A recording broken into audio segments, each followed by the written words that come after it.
desenvolvimento religioso. A sinagoga, ela é mais do que um local, ela é uma instituição religiosa. Mais do que simplesmente um prédio. E dentro desse movimento, desse desenvolvimento, tem também o templo. Ah, não, mas o templo tem no Antigo Testamento. Sim, tem no Antigo Testamento. Só que ele foi destruído e foi refeito. Então tem uma importância para o Novo Testamento a presença do templo, ainda que ele não seja totalmente novo. Mas esse templo que nós temos no Novo Testamento, vamos falar de templo. O primeiro templo, quem construiu? Lembra-se, irmão Márcio, quem construiu o primeiro templo? Oi? Primeiro? É, o primeiro templo. Quem construiu o primeiro? Não. Vamos buscar um pouco mais na memória. O primeiro. Salomão. Isso. O primeiro templo quem construiu foi Salomão. E aí, Nabucodonosor, durante o domínio do babilônico, destruiu o primeiro templo, não é isso? E agora sim, que não confundiu, agora sim, o segundo templo é da época de Zorobabel. Segundo templo. Esse segundo templo, da época de Zorobabel, ele não foi destruído, mas ele foi violado durante o período intermeio. Um rei sírio chamado Antíoco Epifânio violou o templo de Zorobabel. Lembra disso? Que ele vai lá, ele manda oferecer, tirar os utensílios de Deus. Ele era sírio, mas ele era de cultura greco-romana. Então ele coloca os deuses dele, os deuses gregos, ou greco-romanos, dentro do templo. Viola o templo. Tira os utensílios do Senhor e coloca. Ele não tira, ele coloca junto, né? Os utensílios dos deuses dele. E manda sacrificar uma porca no altar. Então ele destrói o templo. Destrói não, perdão. Ele viola o templo. Mas aí quando você estuda o período interbíblico, um homem chamado Judas Macabeu vence esse rei e faz a dedicação do templo. Ele purifica e dedica o templo de novo. Tanto é que nós vemos Jesus no Novo Testamento, no Evangelho de João, indo a uma festa. E o texto diz que aquela festa que Jesus está indo é a festa da dedicação. O texto do Evangelho de João diz que ele está indo à festa da dedicação. Dedicação do quê? O que está sendo comemorado? O fato de Judas Macabeu, no período interbíblico, ter purificado o templo e ter dedicado o templo a Deus de novo. É chamada a festa da dedicação. Vamos arriscar, ver se a gente acha? Vamos tentar uma vez só. Evangelho segundo escreveu São João, capítulo 10, verso 20. Se não for esse texto, eu vou procurar em casa e mando para você. E muitos deles murmuravam, ele tem um demônio, e enlouqueceu porque vós escutais. Não é esse texto. O texto diz claramente que Jesus foi à festa da dedicação, que é quando esse templo é dedicado a Deus de novo.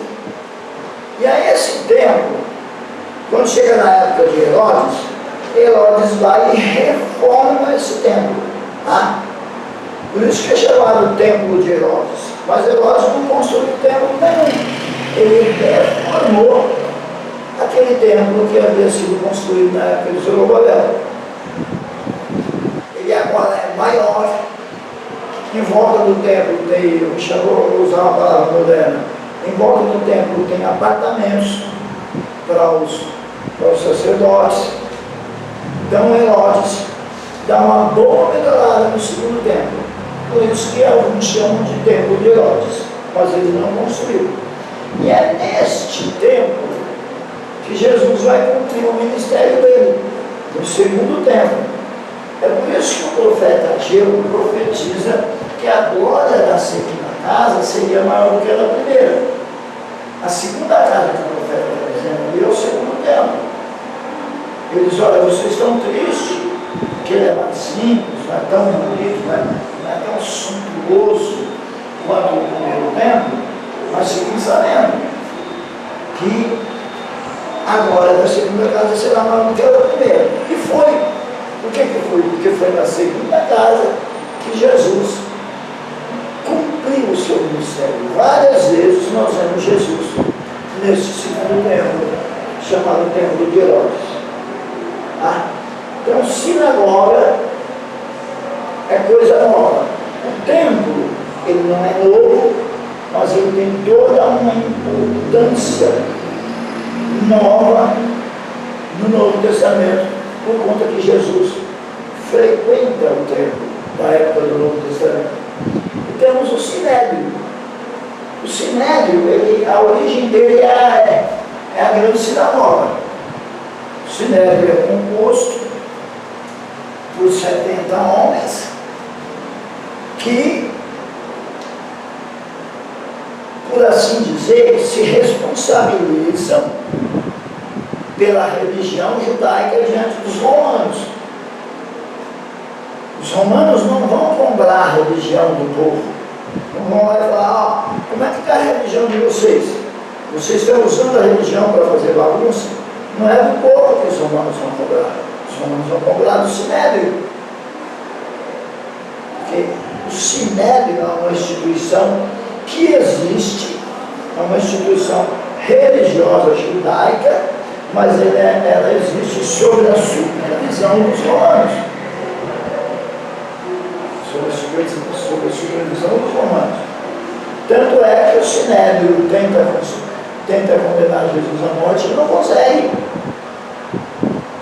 Eles fazem um julgamento lá, o sumo sacerdote rasga as vestes, mas para executar Jesus, eles tiveram que passar pelas autoridades romanas. Então, o Sinédrio também é um desenvolvimento religioso, é uma instituição do Novo Testamento. No Antigo Testamento não tinha. Embora as raízes dele estejam no período interbíblico, as raízes do Sinédrio. E aí nós temos grupos religiosos que também não aparecem no Antigo Testamento. Quando eu não leio o Antigo Testamento, e não vê fariseus no Antigo Testamento, não.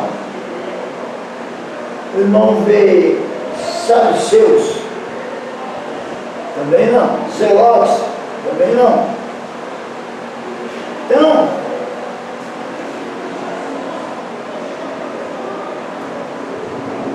volta. Isso são grupos religiosos que surgem no contexto do Novo Testamento. Os fariseus, qual seria a provável origem dos fariseus? Eu digo provável porque alguns historiadores colocam dúvida. Quando alguns colocam dúvida, a gente diz provável. A provável origem dos fariseus talvez seja a revolta dos Macabeus.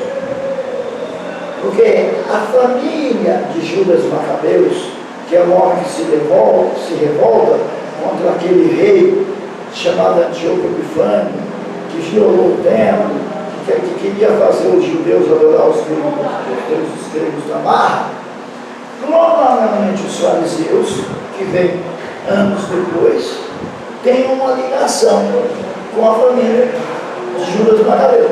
Tudo bem? Os saduceus são a casta sacerdotal. Provavelmente a origem dos saduceus, porque provavelmente que os povos historiadores não dão certeza. chegar e dar certeza para o irmão. Pelo que eu já li, pelo que eu já estudei, eu poderia dar certeza, não é isso mesmo. Mas eu não dou certeza, porque quando o irmão for ler os livros, o irmão vai ler lá provavelmente. Aí vai falar, cara, eu não tenho certeza. Então eu falo, conforme está nos livros. Então, provavelmente, a origem dos saduceus seja os sacerdotes anônimos. Então, os saduceus são a casa sacerdotal, são a casta sacerdotal.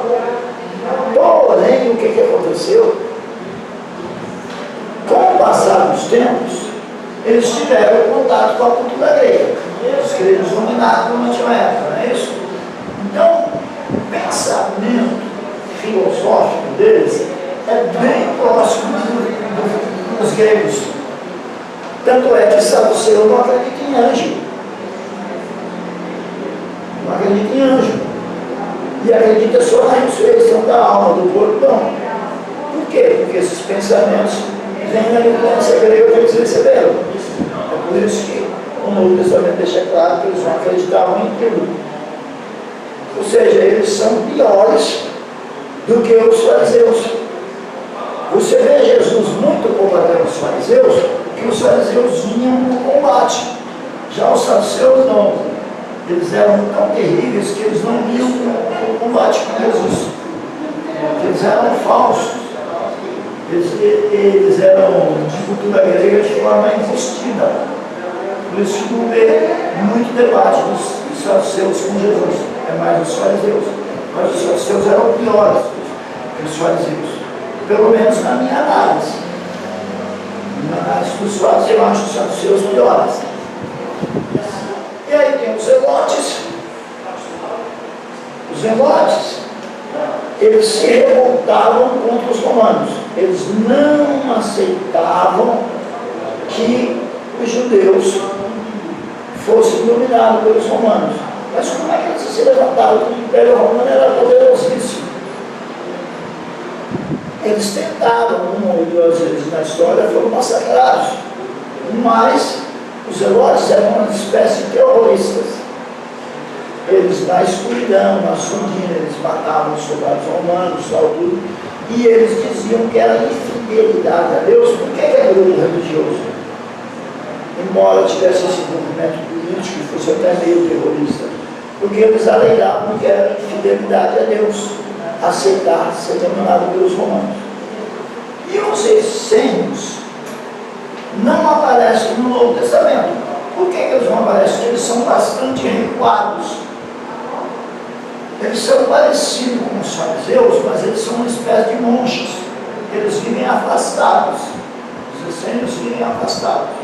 Então eles não aparecem no Novo Testamento, mas eles existiam. Tanto existiam que quando você vai estudar sobre os manuscritos do Mar Morto, levanta-se a possibilidade de que aqueles manuscritos que foram encontrados ali próximo do Mar Morto fossem de propriedade dos essênios que largaram lá, fugindo dos romanos. Tudo bem? Então esse é o contexto religioso que aparece no Novo Testamento e que a gente precisa entender. Já tomou um cafezinho, querido? Não, pode passar. Toma um cafezinho. Não. Ô, João, Pois não. tem que liberar o aluno, não precisa matar o aluno. Não, tô tranquilo. Eu já ia fazer isso agora. Então tá bom. E aí, professor, confere? E quando você estiver aqui, vai ter aula para você, tá? Em nome de Jesus, amém. Então, esse é o quadro que está no Novo Testamento, que a gente não sabe de onde veio se não estudar igual nós estudamos agora. Isso que eu te dei é uma introdução a esses fatos. E aí eu vou te recomendar um livro para você se aprofundar nesses fatos. E se você quiser me fazer alguma pergunta no privado sobre esse assunto que nós conversamos, fique à vontade. Nós vamos tomar um cafezinho, vou liberar você para ir ao banheiro. Quando nós voltarmos, isso foi só a introdução. Quando nós voltarmos, nós começaremos a falar dos evangelhos. Tudo bem? O nosso horário é até 9h30, não é isso? É, até 9h30. Então vamos tomar um cafezinho, umas 9h10, Quer gravar? Dá uma paradinha, dá uma paradinha. Só apertar o mesmo, né? É. Não, só fechar.